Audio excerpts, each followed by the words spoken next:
Hello and welcome to my channel, Z the Martian, where I talk about comics, anime, and really anything else involving nerd culture. Now, as I'm sure many of you have heard, there's an Action Comics special coming up later this month between Martian Manhunter, Supergirl, and Doomsday. And so I thought, in anticipation and celebration for the event, it would be fun to go over every encounter and fight Martian Manhunter has had with Doomsday. Now, hopefully this will provide insight between the tenuous struggle between these two characters, and not only for the readers, but if this video is able to reach Dan Rotters, the writer, as well.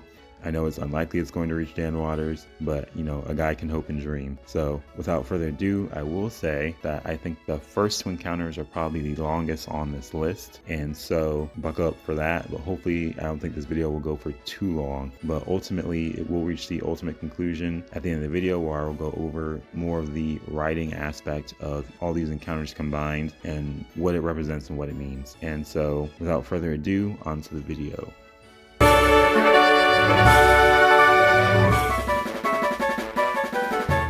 Now, the first encounter between Martian Manhunter and Doomsday actually occurs during the Death of Superman storyline, starting with Justice League America number 69, unbeknownst to a lot of people. This is because Martian Manhunter at the time was Bloodwind. Now, to preface this, Martian Manhunter as Bloodwind is not as strong as he would normally be. This is actually supported by the fact that Martian bodies reflect the philosophy as pointed out by the Atom in JLA number 87, and Kyle Rayner taking all of his willpower to maintain a form, and JLA foreign bodies when he switched bodies with Martian Manhunter. Now, this is actually further supported by Cyborg Superman, who, having spent months in the Kryptonian birthing matrix, the same one that composed the Eradicator and transferred Superman's memories to Matrix Supergirl to make her believe she was Superman via Mind Link in Action Comics Volume 1 number 644, has stated later on during the Reign of Superman event that J'onn could have shattered Doomsday's bone. This would very obviously point to a dichotomy between Bloodwind J'onn and Martian Manhunter J'onn, further relating back to the point that Martian bodies are going to reflect their state of mind. The same Cyborg Superman had spent months inside the Kryptonian birthing matrix, examining planets and examined through Mongol's files. So he is not just pointing at this fact through his own point of experience, but seemingly through objective data that he has assimilated. Now, we're going to go on to the actual encounter. Bloodwind J'onn is able to actually telepathically sense Doomsday. Now, throughout the encounters, you're going to see me harp on this a bit because it has come to my attention that people think telepathy would be ineffective against Doomsday because he is quote-unquote mindless. Although this is not the case at all. Maxima uses her telepathy to sense Doomsday earlier in the comic, and XX telepathy works on DD in Superman Man of Steel Volume 1 number 19. DD is a nickname for Doomsday, if you don't know. And so J'onn actually, as Bloodwind, tries to summon the spirits of the dead to amplify his strength to attack Doomsday with, although naturally this has no effect. If J'onn is under the belief, because he was never Doomsday by choice, if J'onn is under the belief with his persona that he is a normal human who has to summon the spirits of the dead to amplify his strength to an unknown level that we don't actually know, then it would naturally be reflected in his body, and this would actually make him weaker. And again, this is further supported by Cyborg Superman's own statement and how Martian bodies work. Now, J'onn actually gets sent flying through an oil refinery tank, and as a result is covered in fire, making him briefly revert to his true form before re-entering the battle seconds later, but only to get thrown into another tank, only the wall of it, into Maxima while he was posturing and talking. So this encounter actually continues in Superman Volume 2 number 74, where it's shown Bloodwind is still conscious and is assisting the other heroes in assaulting Doomsday. A combined eye blast with Doomsday's durability, despite it being combined with Booster's blast, Superman's heat vision, Guy Gardner's power ring, and Fire's ice, prove ineffective, and Bloodwind gets knocked by Doomsday along with everyone else, including Superman, back as he charges through them. Now, J'onn is able to withstand it along with Superman and try to do a joint attack, but Doomsday is able to counter-strike, and this goes on into Adventures of Superman Volume 1, number 497, where we would believe Bloodwind is down for the count, but he is actually immediately up to help a woman in a burning building to prevent her from being crushed. And even Superman is surprised by this resilience because, again, he does not know who Bloodwind actually is. And as a result, with the Kryptonian birthing matrix, neither does Cyborg Superman. Now, Bloodwind then leaves the battle, needing no medical assistance, and this is actually supported by the fact that he is covered with no visible injury or damage. He just seems fine from when he entered the battle from now, which is pretty remarkable remarkable given Doomsday's trashing of the League in this issue. Now, this encounter continues into Superman Volume 2 number 75 and Justice League America number 70, where Bloodwind and Ice reappear to help Superman, but at this point Superman and Doomsday had already beaten each other to death. Now, some people might take some contention with that. However, this is because people use the statement by Eradicator where he says Superman depleted his solar reserves to say Superman didn't actually die, although in the same page in the same comic, Eradicator does exactly say that Superman was categorically deceased and Doomsday killed him, quote unquote killed him, in Superman Volume 2 number 82. So this is a bit of a weird dodge in a sense, because people are taking one half of his entire conversation with Superman and just saying he didn't actually die, when in fact it is acknowledged that he did. Now, Superman's death is actually further confirmed by Dead Man Dead Again number 3, where it's shown Dead Man actually watches Superman die in battle and then talks to his spirit after it leaves his body. It even flies with him as he's about to enter the afterlife. Bloodwind is able to scan Superman and Doomsday for life and confirms that both are lifeless before he sees Ice's internal injuries and gets her to a hospital. Now, in conclusion of this fight, you see, taking everything that we've observed so far, J'onn does decent in terms of durability. He's able to withstand just about everything and recover really fast, hence the resiliency that Superman was surprised by, but he fails to harm Doomsday. Now, in Justice League America number 73, we do see that Bloodwind J'onn is able to take a blast from Dream Universe Firestorm, which Guy Gardner compares to being hit by Doomsday again without injury or external damage, and even phases through this blast next issue, showcasing the effectiveness of his ability to avoid or recover from damage in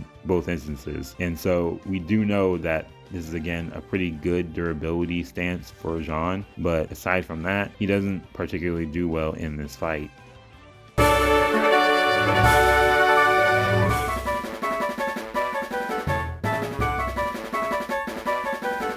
Now, the second encounter actually takes place during Superman Doomsday Wars number 1 and ends in number 3. This actually takes place after Doomsday Hunter Prey, in which it is solidified in issue number 2 that Doomsday cannot die, that he regens and comes back stronger. It is also shown during Hunter Prey that Doomsday was able to defeat Darkseid.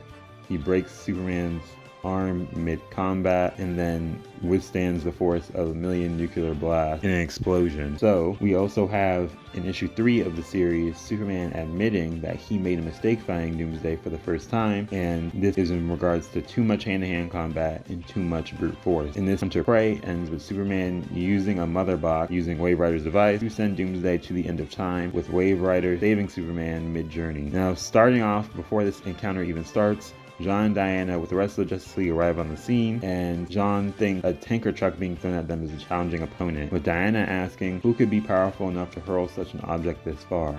Now, this might take someone aback because neither of them should really be impressed at this level of their ability by a tanker truck being thrown. They are both more powerful than that, and this would illustrate to me that this writer might not be valuing their strength completely. It kind of depends on how you want to interpret that statement, but in any case, J'onn, along with the rest of the JLA, do get defeated off panel, although it's explicitly explained that J'onn was in the middle of protecting a bystander and was hit before he could phase, and so he was pretty much explicitly caught off guard when he was in the middle of doing something else. But J'onn does recover and he flies off by himself, only to again suffer an off-panel defeat. Now, Wonder Woman states Doomsday must have adapted to his phasing, but we never actually see this, and she never actually saw it. You have to remind yourself that when Doomsday and J'onn fought, that J'onn had left, and that's why she says must have, or must have in this case.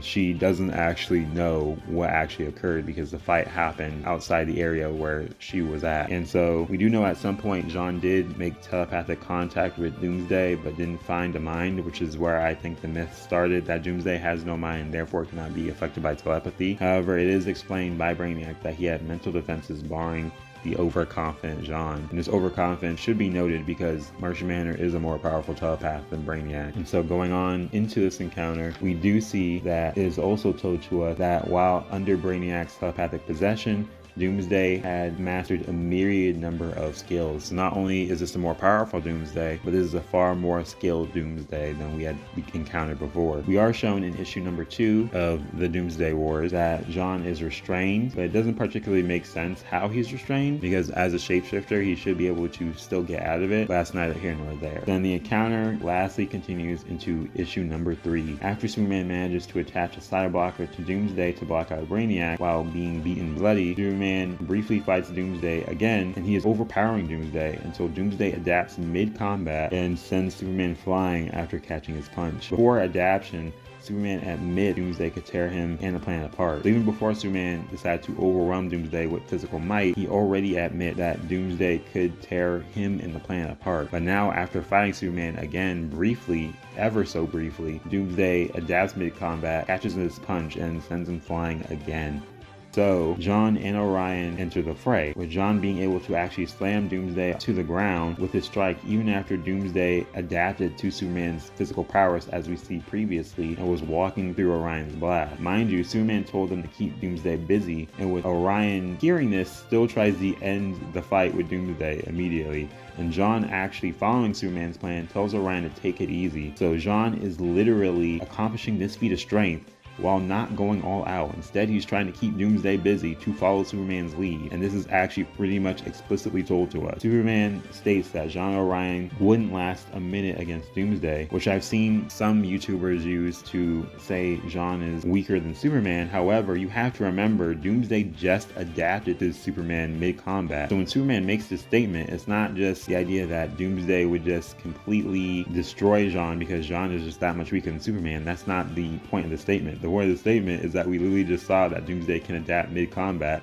to the physical prowess of the characters that he fights. So in any case scenario, even if Jean and Orion did have the strength to physically fight Doomsday, he would just get stronger while they're fighting him and overwhelm them like he did to Superman. It's kind of interesting how people leave that explicit part out of the story. Now, during the fight, Orion and John are stricken by DD, but DD sends them flying into Moonrock when he does this. And about 52 seconds in, Doomsday is about to land another blow on Orion, while Jean is no longer where the rock wall is. And so we actually see in the next page that Jean is fine and unharmed. And so it seems that he just left after being struck because he was able to withstand the blow. By all means, he got hit, he moved from the location he was at, he's perfectly fine. There's no damage, there's no signs of regeneration or healing, he's just fine. And again, this was a Jean who was holding back, telling Orion to even take it easy because Superman had a plan that he communicated to both of them. Not what the plan was, but just that he had a plan. So with that in mind, Superman is able to rush into the battle and place Doomsday in the teleporter loop, and that's how they're able to defeat Doomsday for that time. So in conclusion, this is a bit of a mixed bag. I don't know if editorial set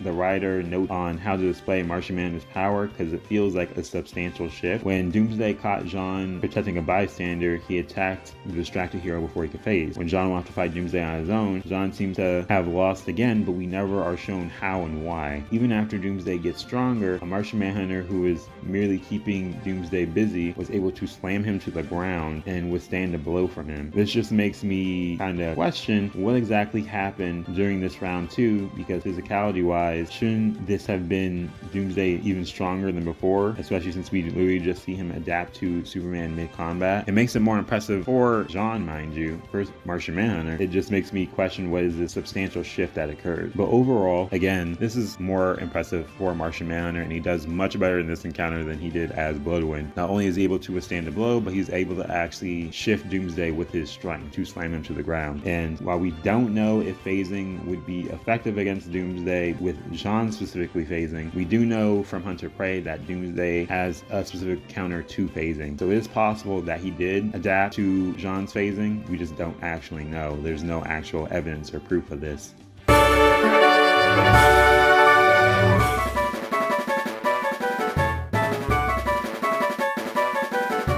This third encounter, and possibly the most famous one, takes place after Our Worlds at War, specifically Adventures of Superman Volume 1, number 594, where Doomsday is reduced to a skeleton by Imperiac. Now, this encounter that I'm talking about now takes place in Superman Volume 2, number 175, where at the end of the issue, it's revealed that Lex Luthor and Darkseid had been the ones to retrieve and repair Doomsday after this encounter with Imperiac. Now, when Doomsday confronts John in this issue is after Doomsday had already beat Superman so badly to the point where his heart stopped in a kryptonite room where both should have been weakened according to Lex Luthor. Now, to set the stage for this encounter with Martian Manhunter, I will go over the fight that Doomsday and Superman had previously to it in the same issue. Now, none of Superman's tactics work. Superman tries to rush Doomsday as he has in previous encounters, but Doomsday is able to react to the high-speed hero and throw him away. He tries freezing Doomsday, attempting to immediately end the battle, which is evident by him saying this stops now, but Doomsday breaks out, uppercutting Superman so hard that he speaks in a weakened voice. Superman blasts him point blank in the face with heat vision, only for it to only harm the suit, and Doomsday punches Superman into a building. Superman tries to use speed, strength, and heat vision all at once, but Doomsday just walked unaffected. So after killing Superman, in a sense, which is momentarily because Black Lightning is going to restart his heart, John has to defend Lex Luthor, as that is who Doomsday is going after now. Now, John hit Doomsday with a telepathic blast, as specifically a command to stop, and Doomsday does just that. He stops in his track. And this is particularly impressive because in Doomsday Wars, it was established that Doomsday was fighting off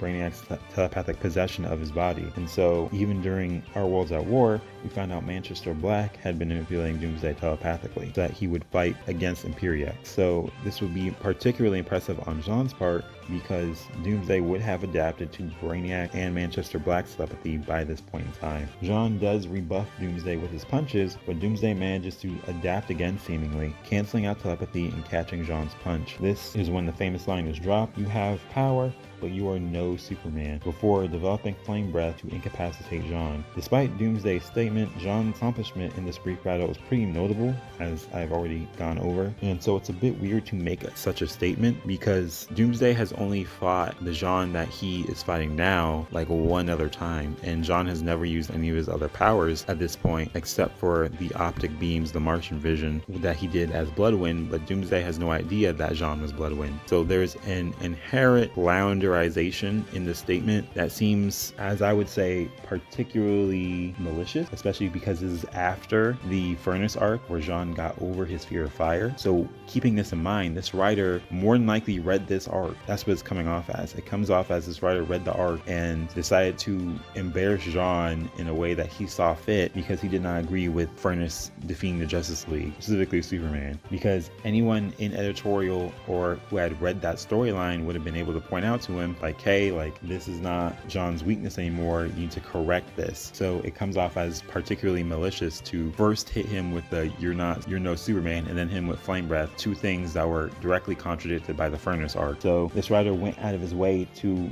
ignore these other powers, particularly, and I say that because we see Doomsday grip John's fist when he catches his punches, but this doesn't make any sense. Even if we were to be under the impression that Doomsday has adapted to phasing, John would still be able to shapeshift his hands out of that grip. He'd be able to liquefy them, turn them into gas. He could simply morph them out of the grip.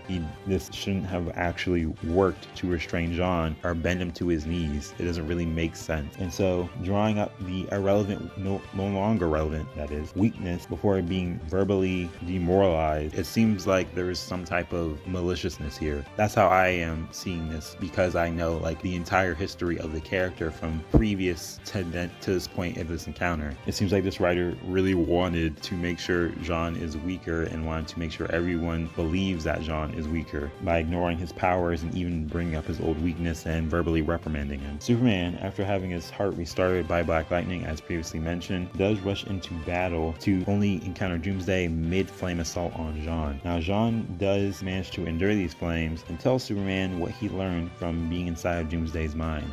Again, I don't know how people got the idea that Doomsday is mindless, because he is not mindless, essentially. But again, we see that this is more proof that telepathy works. So when John hit him with a telepathic beam or blast that got him to stop, he was also inside of his head while attacking him. But further going on to the fight, once it's communicated that Doomsday has true sentience-intellect to Superman by John, Superman is able to explicitly weaken Doomsday by using his fear and doubt to weaken his physical prowess, enabling enabling Superman to defeat Doomsday, whereas he previously could not. And this is typically the part that people ignore, and they say, oh yeah, well, Superman beat Doomsday, so he's stronger than John. But you have to remember that it is explicitly told to us that Superman beat Doomsday by weakening his physical strength and speed. So this is what enables Superman to beat Doomsday this time in combination with his physical prowess. Doomsday was not as strong as he should have been or naturally would have been, whereas John fought a naturally strong Doomsday. And when Superman fought the naturally strong Doomsday, without the fear and doubt that Superman lost. I do want to say that I don't exactly have faith that John is going to do well in this upcoming Action Comics special. He's not even on any of the cover page artwork at all. So I don't know what exactly his role is going to be, but it doesn't look like they plan on giving him too much of a spotlight in comparison to Supergirl and Doomsday. He might just be a supporting character for all we know.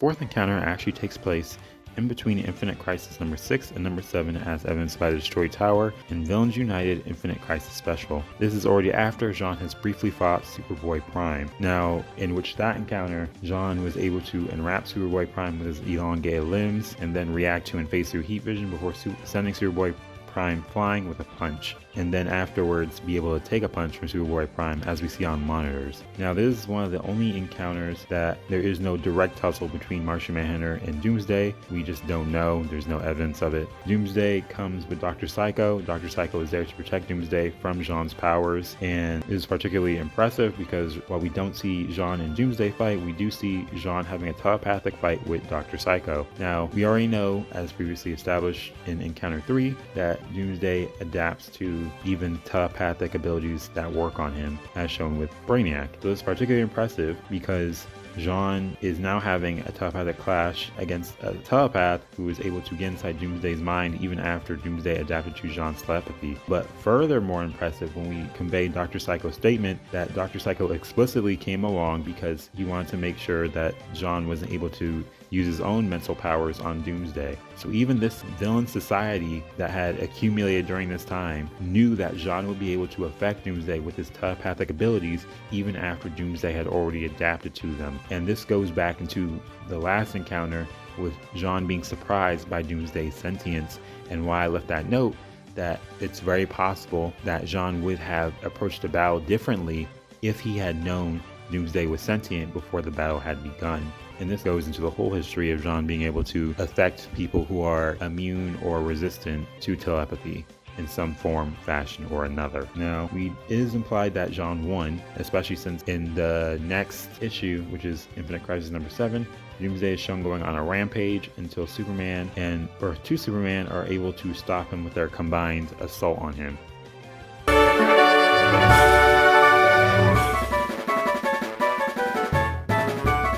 Now, the fifth encounter between Martian Manhunter and Doomsday actually occurs in Action Comics Volume 2, Annual 3, and this is during the Superman Doomed event, where Superman was infected with the Doomsday virus and became something of an amalgamation of himself and Doomsday. Now, this is also around the time that Brainiac was taking over the Earth within the conflict of the events. So, we do see that Jean is able to punch away Super Doom, which is Superman infected with the Doomsday virus, and this punch not only sends Super Doom flying, but it draws blood. Now, Superman at this point in the story had learned to control the virus, but its hunger and fierceness was still ever present. In fact, Super Doom admits that he is stronger than ever, and prior to this infectious merge, Superman and Doomsday and Superman Doom number 1 had gone into an intense physical clash in which Superman emerged victorious. So that statement does hold a lot of weight, and further holding that weight is in Action Comics Volume 2 number 30 leading up to this event. We do see that Doomsday is stated to have Superman level strength and endurance before he emerged from the ocean out of his larva stage, which is when Superman fought him. Now, after this physical feat that Jean performs, Jean is able to force a little wall in Superman's mind while he's distracted by the physical punch, but even now, the Doomsday virus was fighting back before seemingly becoming too strong for Jean to cure on his own. So we do see that Doomsday virus is able to adapt again to Jean's telepathy. However, this is within the New 52 continuity, which has elements of the post-crisis continuity, but not all of it. It's something of a new time timeline that has elements of the old timeline as what happens with reboots. So in conclusion, we do see that Jean is able to physically match up to a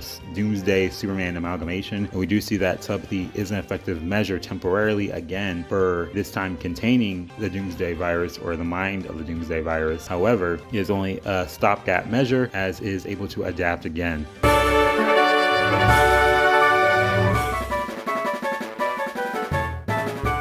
The sixth and last encounter that we see between Martian Manhunter and Doomsday actually occurs earlier this year, in which this was during the Lazarus Planet event in the comic Lazarus Planet We Were Once Gods. Jean locates the empath Raphael Arce, and when doing so, he sees inside Raphael Arce that there is the memory of Doomsday that Raphael contracted from the metropolis itself, the city, when his empathic powers were active. And so Jean is able to transfer the memory of Doomsday into himself. Mind you, this is a living memory of Doomsday. And in doing so, Jean makes an error, and Doomsday is actually able to take purchase in his brain rather than being contained. Doomsday begins rifling through the psychic webs of the world through Jean's own telepathic physiology, and is able to go places like the Bleed and the Red, where we haven't personally really seen Jean utilize his telepathic connectivity to reach those places himself. We do see that Jean's telepathic physiology naturally has some type of attunement or connection to the psychic webs of the world to be able to reach those places. And when those places fail to give birth to these eggs that Doomsday wants to plant, he tries to forcibly transform Jean's body in order to produce these eggs. However, Jean is able to resist said forced transformation, and Raphael Arce is able to take back the living memory of Doomsday, and turning the rage against him, compresses him into a psychic gem, which is setting up the return of Bloodwind. It was funny because when this comic actually came out, I was actually speculating that.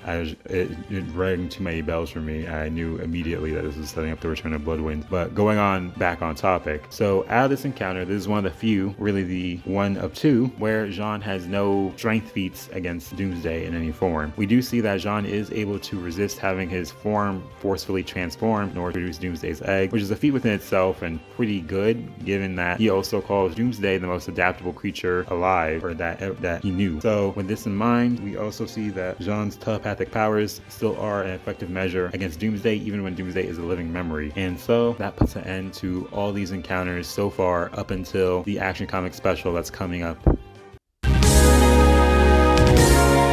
So I decided to bake together this ultimate conclusion in order to go over everything all together and really just analyze a little bit further deep into it. Now, you may have noticed a trend that all these encounters and fights, we as a reader are only shown Jean using strength and telepathy against Doomsday, with the only exception being the eye beams as Bloodwind from their first fight. Now, notice how I said shown.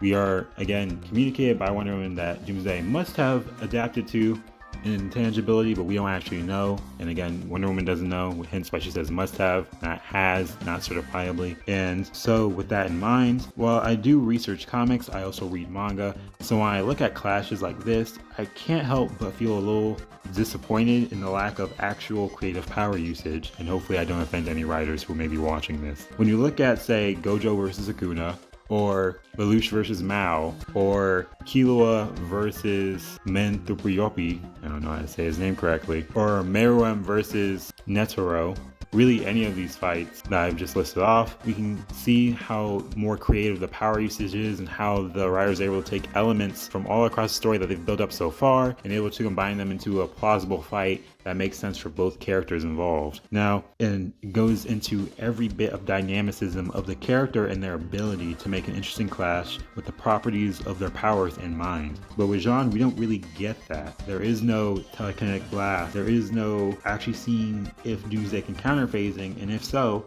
we know Jean can phase objects and people through things, so why not just phase the ground through Doomsday? Something of that nature, as he's done to other people when he phased Vandal Savage's underlings into walls. Why, if Jean isn't strong enough to fight Doomsday, why can he not just increase his muscle mass like he's done before? Why can he not increase his density like he's done before? Why can he not increase his size like he's done before? So that even if Doomsday can adapt the fight between the two of them, if a physical clash, would really go on forever, logically speaking, if we were using Martian Manhunter at the peak of his ability. Now, another thing to address might be, hey, why doesn't Jean ever shrink to microscopically attack Doomsday? And even if that doesn't work, even if any of these don't work, it would just make for a lot more creative and an understanding of the usage of the power, rather than just relying on a few punches, a little bit of a mind blast, and call it a day. Because those aren't Jean's only powers, they're not his only abilities, and he is smart in that. And we know Jean is smart in that. We have seen that he is known as the JLA's master tactician on several occasions in the post-crisis era, so there was really no reason to not take that into account. Jean is the one Batman defers to on the Justice League when Grant Morrison was the head writer of the JLA comic, so why not incorporate that element? Why would Superman, which we all know why is based on the plot, Superman's the main character of that comic, so he has to be front and center, but going into the actual logistics of it, why does Superman have to come up with these strategies and Jean can't? It's very odd in the sense of Jean is much more adept and an actual master at tactician and strategy compared to Superman, even though Superman himself is very adept and very good at that. And so this isn't to take anything away from Superman. I have to tread carefully on stuff like this because people will take things any type of way. But this isn't to take anything away from Superman, but we shouldn't be treating characters lesser to make another character look good in comparison. And that's in regards to protagonists, not necessarily hero versus villain clashes. But going further into this, another thing that might be taken into account might be Jean's invulnerability. Now, people might give me a sideways look for that because most people don't know how Jean's invulnerability works. It is only addressed once by one writer and is never brought up again. So this isn't particularly surprising, but it's something I'm going to bring up here because it's interesting. Jean's invulnerability, the basis of it may stem from, and is really, again, the only explanation for it, that acts as a complex immune system, his body does, and it has an adaptive system. Now, those two things aren't separate. These are, adaptive system is naturally a part of an immune system. So I want to make sure that was clear before I go on into this.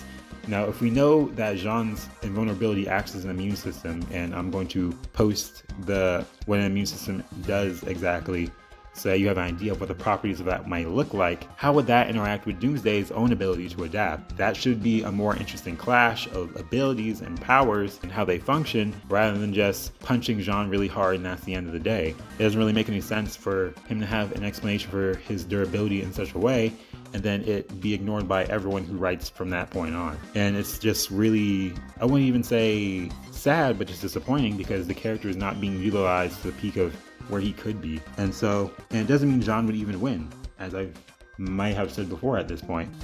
None of these tactics means that Jean would win. Maybe Jean increases density and maybe Doomsday has some anti-graviton charge that negates density shift. We don't know, but it would be interesting to see that. It would add more to Doomsday as well as add more to Jean's own ability to strategize mid-fight. It complements both characters in a way that works for both characters. But many of this goes into Jean's own erased legacy at DC, in which so many of his friendships and relationships with other characters, such as The Ray, for example, or Our Man, or Barbara Gordon, have been ignored or flat out erased throughout all these reboots that have happened since post-crisis. And so when a character's normal capabilities are contradicted for the plot, it can lead into what is called plot-induced stupidity by the community, but is also, I would say, in my opinion, not the best type of writing.